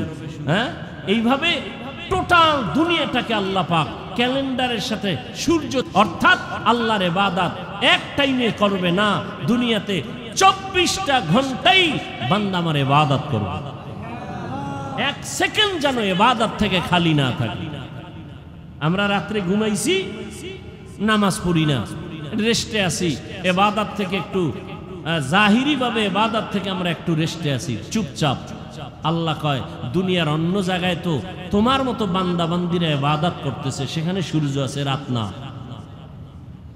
এখন তুমি যদি বলো ওই আরব দেশের যখন নামাজ পড়ে আমি তখন পড়ব, এই চিন্তা যদি লেবানন করে, লন্ডন করে, আমেরিকা করে, তাহলে ইবাদত এক টাইম হবে আর এক টাইম হবে না। আল্লাহ কয় না না, আমি পাঠাইছি ইবাদতের জন্য, 24 ঘন্টার সেকেন্ডে সেকেন্ডেই সারা দুনিয়ার মানুষ ইবাদত করবে। এজন্য রাত আমি ঘুরায় ঘুরায় দিছি, দিন আমি ঘুরায় ঘুরায় রাখছি, সূর্যটা ঘুরে ঘুরে আলো দেয়, ঘুরে ঘুরে আলো দেয়। এখানে রাত, ওখানে দিন, ওখানে দিন, এখানে রাত, ঠিক নেই? আল্লাহ নিজাম করে দিলেন, সিস্টেম করে দিলেন, তার বান্দারা সব সময় ইবাদতের মধ্যে থাকবে। ওই আল্লাহর ইবাদতের জন্য বান্দা, তোমাকে বড় পীর, মাওলানা, মুফতি, মুহাদ্দিস, এমএ পাস, বিএ পাস করা লাগবে না, তোমার অন্তর পরিশুদ্ধ করা লাগবে, অন্তর গুনাহমুক্ত করতে হবে। আর অন্তরকে যদি গুনাহমুক্ত করতে চাও, এই জমিনের মধ্যে একা একা সম্ভব না, অন্যের মাধ্যমে তোমার অন্তর পরিশুদ্ধ করো। অন্যের মাধ্যম অন্য কারা? একমাত্র নবীজির আদরের বন্ধু উলামায়ে আহলে হক। সমস্ত উলামায়ে আহলে হক ওয়ারাসাতুল আম্বিয়া, আম্বিয়া কেরামের ওয়ারিস। আলেম ওলামা ছাড়া আমার রসুলের আর কোনো আপন বন্ধু কেউ নাই। অতএব এদের কথা শুনে আমল করো। নবী বলেন এদের কথা শুনে যদি চলো, আমি রসুল তোমার উপরে খুশি। আল্লাহ কয় রসুল যার উপরে খুশি, আমি আল্লাহ তার উপরে খুশি, আর আমি আল্লাহ যার উপরে খুশি সে বিনা হিসাবে জান্নাতে। আতিনা ফি দারে দুনিয়া না হাসান, আতিনা ফি দারে উকবা না হাসান, ইয়া গিয়াসাল মুস্তাগীসিন ইহদিনা লাফতিখারা বিল উলুমে ওয়াল গিনা। আল্লাহর ইবাদতের জন্য নিজেকে আত্মসমর্পণ করে দাও। আমি যে যত কাজ করব সব আমার আল্লাহর রাজি খুশি অনুযায়ী হতে হবে। ইন্না সালাতি ওয়া নুসুকি ওয়া মাহইয়ায়া ওয়া মামাতি লিল্লাহি রাব্বিল আলামিন। ইব্রাহিম নবী দোয়া করলেন, আমার নামাজ, আমার কুরবানি, আমার বেঁচে থাকা, আমার মরে যাওয়া কার জন্য? আল্লাহর জন্য আমি বেঁচে আছি। আল্লাহর জন্য বেঁচে আছি মানে যতক্ষণ বেঁচে আছি আমি আল্লাহর হুকুম অনুযায়ী চলব। আমার ব্যবসা বাণিজ্য সব কিছু আমার আল্লাহর জন্য। আমার নামাজ, আমার রোজা, আমার তেলাওয়াত, আমার জিকির, আমার সব ব্যবসা বাণিজ্য কার জন্য? আল্লাহর জন্য। যারা ব্যবসা করবে ওই ব্যবসায়ী বান্দা কোনোদিন কাস্টমারের সাথে মিথ্যা কথা বলবে না। আল্লাহর জন্য যারা ব্যবসা করবে কোনোদিন কাস্টমারকে মাপে কম দিবে না, 2 নাম্বার মালের 1 নাম্বার বলবে না, কোনোদিন কোনো আল্লাহর বান্দা বান্দির সাথে ধোঁকাবাজি করবে না। আর এমন ব্যবসায়ীকে রসুল বলেছেন, আমি রসুলের সাথে তুমি জান্নাতে থাকবা। তাহলে আল্লাহ পাক বুঝাইলেন, দুনিয়ার মধ্যে থাকিয়া আখেরাতের বাজার করো। আখেরাতের বাজার যদি করতে চাও, দুনিয়ার রং তামাশায় তোমাকে গ্রাস করে ফেলতে পারে, তবে আমার ভয় অন্তরে জমা রাখো। আমার ভয়টা যদি অন্তরে জমা রাখো, দুনিয়ায় তোমাকে আকৃষ্ট করতে পারবে না। তবে একা একা পারবা না। যাদের মধ্যে আল্লাহর ভয় আছে তাদের সাথে সম্পর্ক লাগায়া দাও। আল্লাহর ওলি জমিনে আছে যারা নামাজ ছাড়া 1 সেকেন্ড সময় কাটায় না। নামাজের সময় নামাজ, বাকি টাইম জিকির, তেলাওয়াত। এই মানুষগুলোর চেহারার দিকে যতক্ষণ তাকাইবা তোমার অন্তরে শুধু আল্লাহর কথাই মনে পড়বে, দুনিয়ার কোনো চিন্তা তোমার অন্তরে থাকবে না। এমন আল্লাহওয়ালাদের নজর লাগাও, তোমার অন্তরটা ধোলাই হয়ে যাবে। আল্লাহওয়ালাদের নজর যখন তোমার ভেতরে আসবে, আল্লাহওয়ালাদের দোয়াও চলতে থাকবে, এক পর্যায়ে দেখবা এখন তোমার নামাজ ভালো লাগে না, তখন তোমার আজান হলে আর ব্যবসা ভালো লাগবে না। এখন তো আজান হয়ে গেছে, দোকানওয়ালা ভাই চলেন নামাজে, একটু পরে যাই, কাস্টমার বিদায় দিয়ে নেই। এখন বিদায় দিতে দিতে জামাত শেষ, এরকম হয় না? কিন্তু আল্লাহওয়ালাদের সাথে যাদের গভীর সম্পর্ক, এদের অবস্থা দিন দিন শুধু পরিবর্তন হয়। এক পর্যায়ে দেখা যায় একটা সুন্দর করে সাইনবোর্ড বানায় লেখছে, নামাজের বিরতি, দোকান বন্ধ। এক সময় কাস্টমারের ঝামেলায় জামাতে যায় না, আর এখন আলাদা সাইনবোর্ড বানাইছে, নামাজের বিরতি, দোকান বন্ধ। এটা আল্লাহওয়ালাদের সোহবতের মাধ্যমে সম্ভব, একা একা সম্ভব না। এজন্য আল্লাহওয়ালাদের সোহবত। আল্লাহওয়ালা কারা? বাংলাদেশে তো আল্লাহওয়ালাদের অভাব নাই, তবে সহজ কথা, যার কথা শুনলে, যার কাছে বসলে গুনাহ সারা সহজ হয়, নেক আমল করা সহজ হয়, এমন আল্লাহওয়ালা আসল আল্লাহ। যেই আল্লাহওয়ালাদের নেক নজর লাগলে অন্তরের মধ্যে আমলের আগ্রহ বাড়ে, গুনার আকর্ষণ কমে যায়। আল্লাহওয়ালার সামনে গিয়া বয়ান শুনিয়া চোখের পানি ছেড়ে কাঁদেন, অন্তরে ভয়, যেই ভয়টা এতক্ষণ আসে নাই। আল্লাহওয়ালা, খাঁটি আল্লাহওয়ালাদের বয়ান শুনতে গিয়া চোখের পানি যখন পড়া শুরু হয়ে গেল, দিলটা নরম হয়ে গেছে। আল্লাহওয়ালার বয়ান শুনিয়া কেমন যেন এখন আর ব্যবসা ভালো লাগে না, চাকরি ভালো লাগে না, এখন আর দুনিয়াদারি ভালো লাগে না। বান্দার চোখের থেকে পানি বের হয়ে গেল। আল্লাহর কাছে বারবার তওবা করে ক্ষমা চায়, জীবনে কত নামাজ ছাড়লাম, কত বেপরদায় চললাম, কত মিথ্যা কথা বললাম, গালি দিলাম, গীবত শিকায়াত করলাম। আল্লাহর কাছে তওবা করে, আল্লাহ তুমি আমাকে দয়া করে মাফ করে দাও। ভাইরা আমার, মানুষের জীবনে একটা পর্যায়ে আসিয়া নিজে নিজে একটা পেরেশানির মধ্যে পড়ে, আরে একদিন তো মরে যাব, এই একটা চিন্তা চলে আসে একটা সময়, আমি তো মরব, তো কি উপায় হবে আমার, করলাম কি জীবনে। এক আল্লাহর বান্দা জীবন ভর শুধু গুনাহ গুনাহ গুনাহ গুনাহ, এলাকার সবাই জানে বড় অপরাধী, এমন কোন গুনাহ নাই যে গুনাহ তার দ্বারা হয় না। রাতের বেলা একদিন বিছানায় শুয়ে শুইয়া চিন্তায় পড়ে গেল, আরে আমি গুনাহ করতে করতে জীবন আমার শেষের দিকে চলল, আমার ডানে বামে সব চলিয়া গেল, গুনাহ করলাম হাতের দ্বারা, কত মানুষ জবাই করলাম, এখন তো মানুষ আমারে দেখলেই ভয় পায়, জানে আমি এলাকার বড় সন্ত্রাসী, বড় চাঁদাবাজ, বড় চান্দাবাজ, ধান্দাবাজি করি। মানুষ আমার সামনে আসে না, আলেম ওলামারাও আমাকে ভালো জানে না। মন্তরের মধ্যে একটা আঘাত লাগছে, হঠাৎ করে কানের মধ্যে আওয়াজ, মসজিদের মিনারায় ফজরের আজান, আসসালাতু খায়রুম মিনান নাওম। অন্তরের মধ্যে গিয়া হিট করলো, একটু চিন্তায় পড়ছে আমার উপায় কি হবে। এর মধ্যে আজানের আওয়াজ অন্তরের মধ্যে হিট করলো। এবার কত একটু ঘুইরা ঘুইরা মসজিদের দিকে যাই, গিয়া দেখে কেউ নাই, মসজিদ দরজা একটা খোলা। মুয়াজ্জিন সাহেব আজান দিয়া বের হচ্ছে, ওদিকে ইমাম সাহেব রুমের পাশে ওযু বানায়। সন্ত্রাসীর দেইখা ইমাম সাহেব বড় ভয় পেয়ে গেল। ওই লোকটা বলে, ভয় পাইও না হুজুর, আমি এখন উল্টা মন নিয়ে আসি নাই, আমার অন্তরটা বড় দুর্বল, আমার একদিন মরণ হবে, মালিকের কাছে আমি কেমনে কি নিয়ে দাঁড়াবো, কি জবাব দিব। ইমাম সাহেব বড় খুশি হইয়া বলেন, আসেন ওযু বানান। জীবনে তো ওযু করি নাই। ইমাম সাহেব বৈশা তারে সুন্দর করে ওযু শিখায় ওযু বানায় দিল, নামাজ পড়াইয়া। এরপরে বলে, আপনি প্রতিদিন নামাজ পড়বেন, একজন আল্লাহওয়ালার পরামর্শ নিবেন। বলে, হুজুর আমি আপনার পরামর্শ নিব। আর গভীর রাত যখন হয়, আমার মাওলা তখন দরজা তওবার খুইলা বান্দাকে ডাকে। অতিও গভীর হয় রজনী যখন, নীরবে প্রভুর নাম জপিও তখন। প্রভুর করুণা যদি পাইবারে চাও, গভীর রাতে উঠে প্রভুর গুণগান গাও। গভীর রাতে আমার আল্লাহ প্রত্যেক রাতের শেষ ভাগে প্রথম আসমানে আসিয়া হাজির। আল্লাহ জোহরে আইসা ডাকে না, আসরে আইসা ডাকে না, ফজরে আইসা ডাকে না, মাগরিবে ডাকে না, এশার সময় ডাকে না।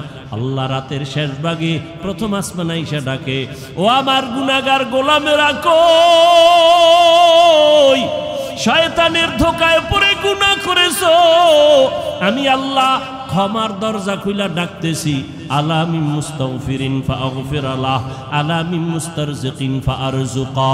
ও গুনাহগারেরা, গভীর রাত, এখন সব অন্ধকার, অন্ধকারে কেউ কাউকে দেখে না, উঠো ও বান্দা। এখন গাছের পাখিরা পর্যন্ত ঘুমায়, ঘরের মানুষেরাও ঘুমায়, নদীর মাছগুলো ঘুমায়, দোকানগুলো বন্ধ, কোলাহল নাই, নীরবে তুমি একা একা একটু উঠো, ওইটা সুন্দর করে আস্তে করে ওযু বানাও। ও দোকানওয়ালারা, ও ব্যবসায়ী বাবারা, ওরে দোকানদারি কইরা রাত্র 2টা 2:30টায় বাসায় যাও, যাইয়া তুমি ফ্রেশ হইয়া ঘুমায় যাও। তুমি যদি একটু চিন্তা করতা, এই টাইমে তো আমার মালিক আসমানে হাজির হয়ে গেছে, আমাকে ডাকতেছে। কত মানুষ ঘুমাইয়া যায়, উঠতে পারে না, আর তুমি ঠিক টাইমেই যায় বাসায় ঢুকছো। তুমি কি পারলা না ওযু বানাইয়া 2 রাকাত নামাজ পড়া সিজদায় গিয়া যদি কান্না করে বলতা, ও দয়ার মালিক, হারানো গোলাম তোমার দরওয়াজায় হাজির, মেহেরবানি করে তুমি মাফ করে দাও। ইমাম সাহেব পরামর্শ দিয়ে দিল, বাবা ভোর রাত্রে আমার মাওলা বড় দয়ার নজর দিয়া তাকায়, আপনি গোপনে একা একা ওযু বানায় ঘরের কোণে একটু নামাজ পড়বেন, আর আমার মাওলার কাছে কান্না করবেন।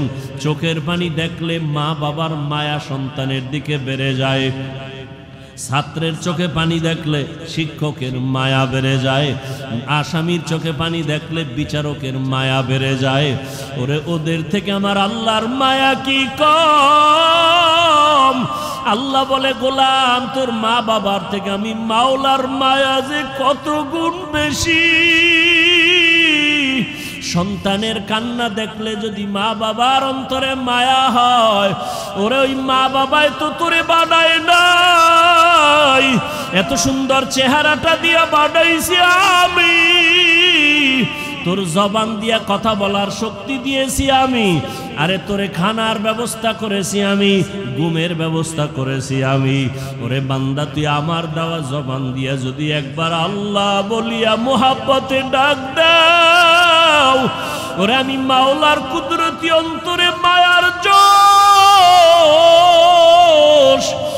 আল্লাহ পাক রহমতের দরজা দিয়া তোরে ডাক দিয়া নিয়া বলবো আয় আয় আয়। ওরে চোখের পানিটা যখন তুই ছেড়ে দিবি আমি আল্লাহর মায়া কেন হবে না, 99 গুণ মায়া নিয়ে আমি তোর দিকে তাকাইয়া থাকি। কখন তুই জিব্বা দিবি আল্লাহকে মায়া করে একবার আল্লাহ বলে ডাক দিবি। ইমাম সাহেবের পরামর্শ নিয়া ওই জাহান্নামী গুনাহগার বান্দা রাতের গভীর, আজ রাতে আর ঘুমায় না, রাতের শেষ ভাগে আজকে মালিকের ডাকবে। ইমাম সাহেবের পরামর্শ নিয়া ওই আল্লাহর বান্দা রাতের বেলা যখন শেষ ভাগ চলিয়ে আসলো, অন্ধকারে রুমের পার্শ্বে একটা জায়গায় বসিয়া ওযু বানাইয়া জায়নামাজ বিছাইয়া সেজদায় পড়ে কান্না শুরু করলো। ও আল্লাহ আমারে মাফ করে দাও, আমাকে মাফ করে দাও। ইয়া রব্বি গফিরলি, ইয়া রব্বি গফিরলি, ইয়া রব্বি গফিরলি। এমন কান্না, এমন কান্না, ঘরের বাচ্চারা পর্যন্ত এক পর্যায়ে আওয়াজ বাড়তে বাড়তে সজাগ হয়ে গেছে। স্ত্রী ডাক দিয়ে কয়, ও স্বামী আমার, তুমি জীবনভর এত অন্যায় করছো, এখন কান্না করতেছো কেন? বলে আল্লাহর কাছে ক্ষমা চাই। হঠাৎ করে গাইবি একটা আওয়াজ, এরে বান্দা তুই যতই কাঁদো তোর ক্ষমা নাই, ক্ষমা নাই, ক্ষমা নাই। ওরে তুই কান্না করে কি লাভ? এত বড় বড় অন্যায় তুই করছো। আওয়াজটা স্ত্রী পর্যন্ত কানে শুনছে। এবার আল্লাহর বান্দা কান্না বন্ধ করে না, আরো জোরে জোরে ফোফায় ফোফায় কান্না করে, আরো জোর লাগায় কাঁদে আর বলে, ও দয়ার মালিক, গুনার কারণে ফিরাইয়া দিও না। ওরে আমার মতো গুনাহগার কেউ নাই, শয়তানের ধোকায় পড়ে গুনাহ করলাম, গুনার কারণে আমার হাত না পাক, আমার চোখ না পাক, আমার জিহ্বা না পাক, আমার অন্তর না পাক। আমার মতো জাহান্নামী কেউ নাই। মানুষ আমারে ভালো বলে, আসলে আমি তো বড় খারাপ মানুষ। আমার জবানটা গুনার কারণে না পাক, আমার চোখ দুইটা গুনার কারণে না পাক। স্ত্রী ডাক দিয়া বলে, তুমি গাইবি আওয়াজ শুনো নাই, তোমার ক্ষমা নাই, তুমি আবার কান্না করো কেন? আল্লাহর বান্দা বলে, বিবি বলো, এই কান্নার দরজা বাদ দিয়া অন্য কোনো দরওয়াজা আছে নাকি? বলো, সেখানে গিয়া কান্না করব। স্ত্রী বলে, আর কোনো দরওয়াজা নাই। বলে, তাহলে যেহেতু একটাই দরওয়াজা, গফফার নামের দরওয়াজা, রহমান নামের দরওয়াজা, এই দরওয়াজা ছাড়া যেহেতু আর কোনো দরওয়াজা নাই, আমাকে ক্ষমা না করলে আমি কান্না বন্ধ করব না, আমি কান্না করেই যাব। একটা সন্তান কান্না করলে মা বাবায় যদি মায়া করে, একটা ছাত্র কান্না করলে যদি শিক্ষকের মায়া বাড়ে, আমার রহমানের দরজা আমি ছাড়ব না, কান্না করতেই থাকব।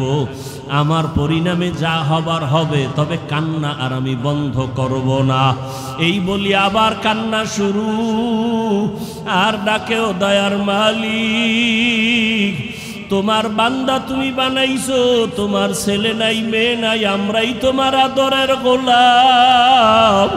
শয়তানের ধোকায় পড়ে গুনাহ করেছি, গুনার দিকে তাকাইয়া ফিরাইয়া দিও না রে আল্লাহ। গুনার কারণে দিলটা পাথর, চোখে পানিও নাই। ও আমার গুনাহগার বাবারা, ও যুবক বাবারা, চোখে কি পানি নাই?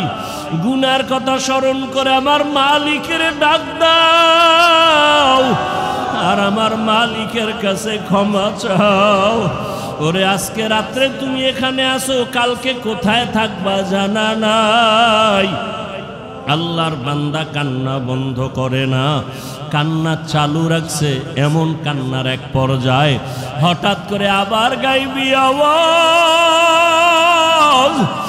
আল্লাহর পক্ষ থেকে আওয়াজ আসতেছে, ও বান্দার কাঁদিস না, তোর জীবনের গুনাহ মাফ, ওরে তোকে মাফ করে দেওয়া হয়েছে, আর কাঁদিস না। বান্দা আবার কান্না শুরু করলো, বলে এতক্ষণ কান্না করেছি ভয়ে, আযাবের ভয়, এখন কাঁদি আমার মালিকের মুহাব্বত।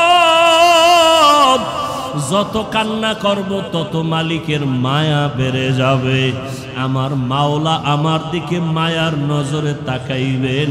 এই জন্য আমি বেশি বেশি কান্না করতেছি। ও আল্লাহর বান্দারা, দুনিয়ার রং তামাশায় পড়িয়া তো গুনাহ কম করো নাই। মনে চাইছে দাড়ি কাটবা, কেটে ফেলেছো, কেউ বাধা দিছে মানো নাই। মনে চাইছে নামাজ পড়বা না, কেউ বুঝাইছে নামাজ পড়ো নাই। মনে চাইছে সারা রাত মোবাইলে গুনাহ করবা, কারো বাধা মানো নাই। মনে চাইছে পার্কে ঘুরবা, পার্কে দৌড়াইছো, কারো বাধা মানো নাই। আরে কয়দিন এইভাবে চলবা, আজরাইলের হাতে কি ধরা পড়বা না? ওরে ঘুমের মধ্যেও তো কত মানুষ মরিয়া যায়, পানির তো ভেতরে কত মানুষ ডুবিয়া যায়, গাড়ির নিচে পড়িয়া কত মানুষ মরিয়া যায়। ওরে কয়েকদিন আগে বিমানে আগুন লাগিয়া কত প্রাণ চলিয়া গেল। ও আল্লাহর বান্দা, ঘুমের ঘরে কত অসুস্থ হঠাৎ মানুষ, ভালো মানুষ অসুস্থ হইয়া মরিয়া যায়।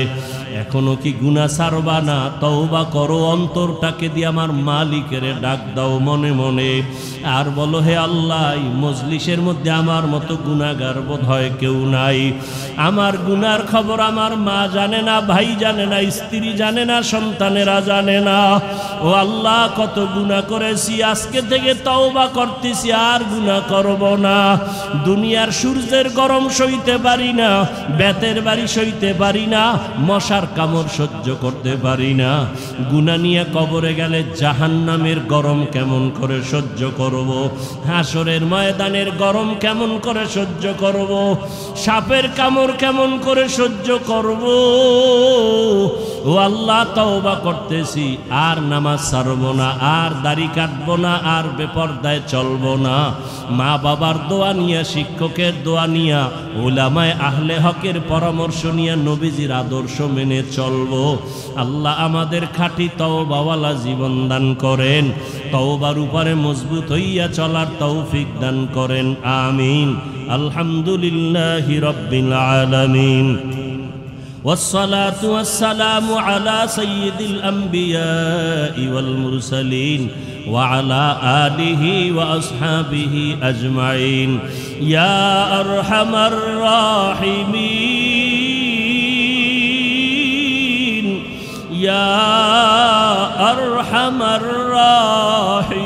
الراحمين يا أرحم الراحمين رب ارحمهما كما ربياني صغيرا رب ارحمهما كما ربياني صغيرا দয়ার মালিক, এত গরমের ভিতরে তাকাইয়া দেখেন গুনাহগার বান্দারা হাজির। আয় আল্লাহ, আমরা আপনার দরওয়াজায় আসছি, তওবার নিয়ত করেছি, গুনাহ নিয়ে কবরে যাব না, হাসরের ময়দানে দাঁড়াইতে চাই না, সূর্যের গরম সহ্য করতে পারবো না, জাহান্নামের গরম সহ্য করা যাবে না। আয় আল্লাহ, আমরা গুনাহ করে তওবা করেছি, আর গুনাহ করব না রে মালিক, আর নামাজ ছাড়বো না, দাড়ি কাটবো না, বেপরদায় চলবো না, মা বাবাকে কষ্ট দিব না। ওলামায়ে কেরামের দোয়া নিয়া, পরামর্শ নিয়া, ও শিক্ষকের দোয়া নিয়া নবীর আদর্শে চলবো। আমাদের তওবা কবুল করে নেন, গুনাহমুক্ত জীবন দান করেন। আয় আল্লাহ, আয়োজনকারীদের কবুল করে নেন। আয় আল্লাহ, ব্যবসায়ীদের ব্যবসায় বরকত দান করেন, অভাবীদের অভাব দূর করে দেন। সারা দুনিয়ার মুসলমানদের ঈমান আমল হেফাজত করেন। সারা দুনিয়ায় মুসলমানের কান্নার আওয়াজ, ফিলিস্তিনের জমিনে মুসলমানের কান্নার আওয়াজ, আয় আল্লাহ, কাশ্মীরে মুসলমানের কান্নার আওয়াজ, আসামে মুসলমানের কান্নার আওয়াজ, সারা দুনিয়ার মুসলমানদের উপরে জালেমদের জুলুম চলতেছে। ও আল্লাহ, গুনার কারণে বুঝি আপনি বেজার হয়ে গেছেন। আয় আল্লাহ, আমরা ক্ষমা চাই, নবীর উম্মত হিসাবে মাফ করে দেন। আয় আল্লাহ, জালেমদের ধ্বংস করে দেন আল্লাহ, জালেমদের ধ্বংস করে দেন আল্লাহ, জালেমদের ধ্বংস করে দেন আল্লাহ। মুসলমানের ঈমান আমল হেফাজত করেন আল্লাহ, সারা দুনিয়াবাসীকে হেদায়াত দান করেন আল্লাহ। বাংলাদেশ শান্তির দেশ বানায় দেন আল্লাহ। জালেমদের জুলুম থেকে দেশ ও জাতিকে হেফাজত করেন আল্লাহ। আপনার খাস আহলে হক ওলিদের বন্ধু বানায় দেন। আয় আল্লাহ, গুনাহের প্রতি ঘৃণা জমায়া দেন, সুন্নাতওয়ালা জিন্দেগি দান করেন, নবীজির রওজায় গিয়া সালাম দেওয়ার তৌফিক দান করেন, বাইতুল্লাহর গিলাফ ধরে লাব্বাইক বলার তৌফিক দান করেন। আয় আল্লাহ, সুন্নতের আলোকে জীবন গড়ার তৌফিক দান করেন।